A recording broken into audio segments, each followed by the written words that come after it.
Estudiantes, tengan un buen día. Vamos a continuar con la clase que habíamos quedado en la cuestión de los géneros literarios y en particular sobre lo que es la dramática en la última parte. Habíamos indicado de que tenemos tres subgéneros, que es la tragedia, la comedia y el drama. Entonces, en esta oportunidad vamos a profundizar algo más de lo que es la tragedia. En ese sentido, vamos a ir avanzando con la siguiente diapositiva, ¿no? La tragedia. ¿Qué es la tragedia? Entonces es un subgénero literario, pero ¿de dónde procede? ¿Cuáles son sus orígenes? Nos indica la academia de que proviene o tiene énfasis en Grecia, ¿no?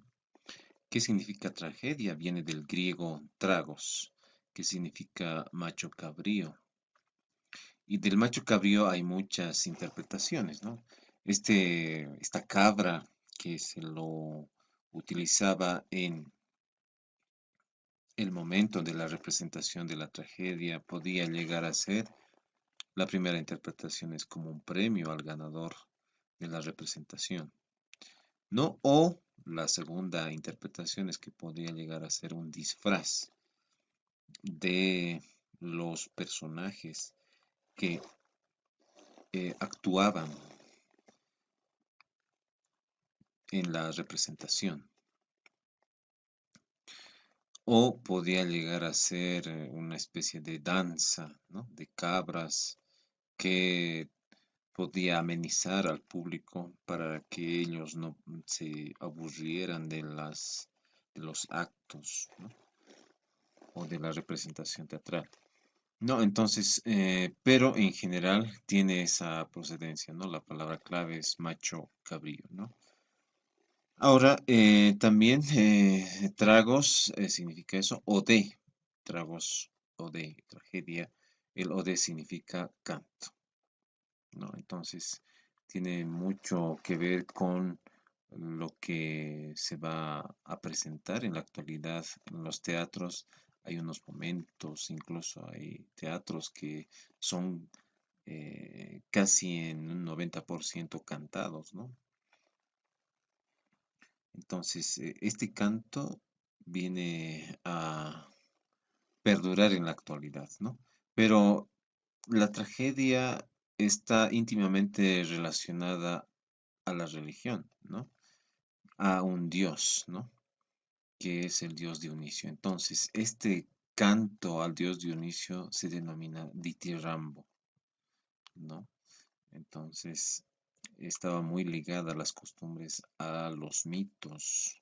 De ahí vienen los mitos griegos, ¿no? Esa fe en los dioses, en los titanes que crearon el mundo, que crearon la humanidad, la vida en general.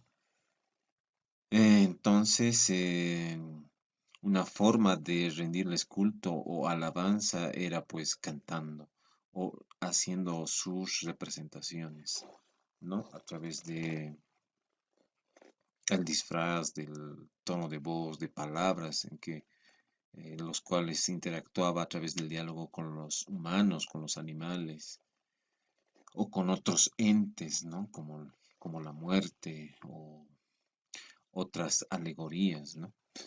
Por ejemplo, tenemos Atenea que representa la sabiduría, ¿no? Marte o Ares es la alegoría de la guerra, de la estrategia, ¿no? Del enojo, de la furia. Entonces tenemos ¿no? La tragedia muy ligada a la religión, al canto, a la danza, al empleo del macho cabrío para poder dar honor a los dioses. No precisamente por eso los personajes son sublimes, son heroicos. Están los semidioses, los dioses, personas que sobresalen ante el común, ante los demás. Entonces tiene origen en el año 535 a.C. por Tepsis, ¿no? Que transformó el Dithyrambо, es decir, el drama en tragedia, donde ya él acuña lo que es el diálogo, ¿no? O sea, él indica que en el teatro debe haber un diálogo. Pero aquí tenemos, ¿no? El personaje con el coro. No hay muchos personajes que intervienen, solamente hay un personaje y un coro. El coro es ese grupo de cantores, ese grupo de personas que van a personificar de alguna manera a un antagonista o a un observador de los hechos del personaje, ¿no? Entonces, estos son los inicios, estos son los rudimentos de la tragedia, ¿no? Como podemos ver aquí en esta imagen, tenemos a un personaje que está simulando tener un disfraz de macho cabrío. Aquí hay unas pieles, está utilizando como una especie de máscara, ¿no? De ahí viene esa, esa careta o ese personaje que es una especie de encubierta que va a cubrir la esencia y la verdadera personalidad del ser, del actor o del personaje. Muy bien, entonces vamos a continuar. Tenemos que, ¿qué dice de la tragedia Aristóteles? Dice que es una imitación de una situación seria, completa y elevada, ¿no? Entonces tiene su formalidad que requiere un respeto y el cual va a enseñar, ¿no? Nos va a enseñar a cómo comportarnos en la vida o cuáles son las consecuencias de los actos que tienen los personajes, ¿no? Es heroico, no es algo común. Por ejemplo, en la obra de Edipo Rey vamos a leer, nos vamos a enterar de que, por ejemplo, Edipo trata de sobresalir ante los demás, de que trata de evitar el oráculo, de que iba a matar a sus padres. Toda esa situación, todo ese conflicto que siente hace que él huya del mal, ¿no? Entonces nota ahí cierto valor, cierto respeto hacia la vida, ¿no? Entonces, es eso lo que tenemos. La arete, ¿qué es la arete? Es la excelencia, la virtud. Nosotros podríamos decir la arete griega es similar a la virtud, es decir, a los valores, al respeto, a la responsabilidad. ¿Qué permite la tragedia? Experimentar la catarsis, que es una depuración, es decir, una purificación. ¿No les ha pasado que cuando después de ver una película ustedes piensan o deciden cambiar de actitud?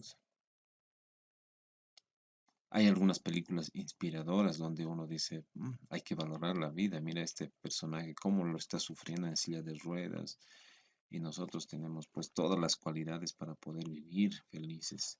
Entonces, ese tipo de situaciones que nos hacen cambiar, que nos hacen conmover, es lo que permite la observación, la contemplación de lo que es la tragedia, de los actos del hombre, ¿no? A no cometer ese tipo de situaciones o de entrar en ese tipo de situaciones o cometer esos actos que purifica el alma, la mente, o podríamos decir también la esencia del hombre, que es el corazón, ¿no? Entonces, la emoción, la emoción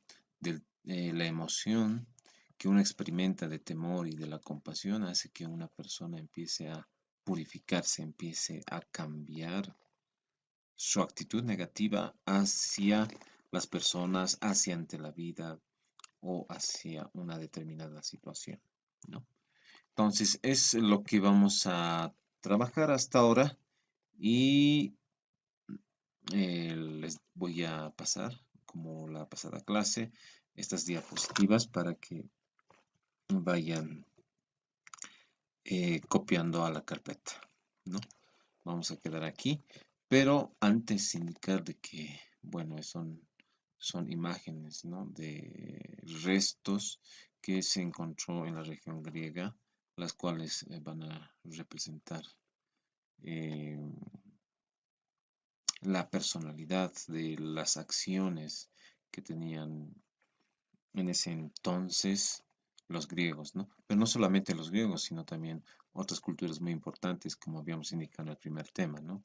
No por el hecho de que ahora estemos trabajando la cultura griega, quiere decir, o asentamos la idea de que la cultura griega es la más importante, no, sino que es una de las tantas otras culturas, así como la nuestra, que ha producido literatura, conocimiento, ciencia y otras áreas también. Entonces, aquí tenemos, por ejemplo, personas que están tocando la lira, ¿no? De ahí viene, les habíamos indicado la lírica, ¿no? Que es un instrumento que de ella emana la poesía en forma de melodías, en forma de música, ¿no? Entonces tenemos también al arte literario, ¿no? Que nos canta, que nos eh, indica que es mm, que nos hace reflexionar, que nos hace pensar en qué es la vida, ¿no? Cómo debemos practicarla, que nos trata de hacer alcanzar a lo que es la sabiduría, la prudencia y el buen vivir. Bueno, con eso vamos a terminar. Procuren repasar este mapa conceptual que es muy sintético, didáctico para en algún momento que tengamos la evaluación. Entonces está muy sintetizado. Los dibujos, si ustedes pueden copiar los que están acá eh, y así de alguna manera tener una referencia más precisa o más gráfica, se podría decir, de los conceptos que hoy hemos ido tratando.